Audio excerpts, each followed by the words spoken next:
Ever since I got pregnant, my husband hadn't touched me. However, to my embarrassment, my body had only grown more sensitive. Every night, I would find myself craving for touch, unable to stop my mind from wandering to all kinds of fantasies. That was until the night a masked man broke into my home. I lay alone in bed, clutching the thin blanket between my legs, shifting restlessly. I let out a few frustrated groans, unable to endure the discomfort any longer. Eventually, I made up my mind and reached for the drawer of my nightstand, pulling out a toy I had recently purchased. Even though I was alone at home, my cheeks flushed as I opened the packaging. I hesitated briefly before switching it on, following the instructions that came with it. The gentle hum filled the room, soon accompanied by the sound of my quickening breath. The rave reviews I read online weren't exaggerating. The intense relief that swept through my body and the warmth spreading across my face were proof enough. It had been 5 long months since I'd felt anything like that. The tension drained from my limbs, leaving me lying there, basking in the afterglow. Sudden, I heard a rustling sound coming from the living room. Since Mark moved out, I had been living alone, so there was no way anyone should be in the house. My heart started racing. Could Mark have come back? He was the only one with a key to this place. Thinking of that possibility, I panicked and shoved the toy under the blankets. "Who's there? Mark, is that you?" I called out nervously. The noises stopped immediately. If it wasn't Mark, then who was it? My heart pounded as I carefully got out of bed, determined to check it out.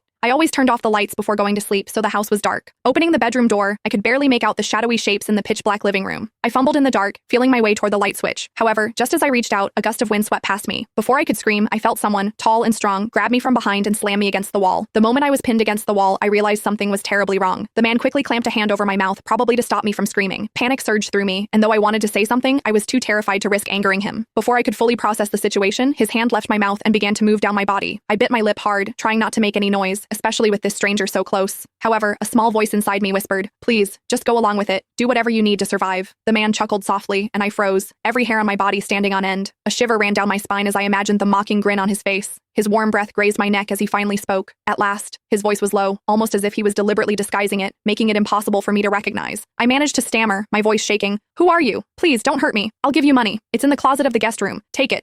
Just let me go." The man let out a chuckle. "Who said I'm here for money?"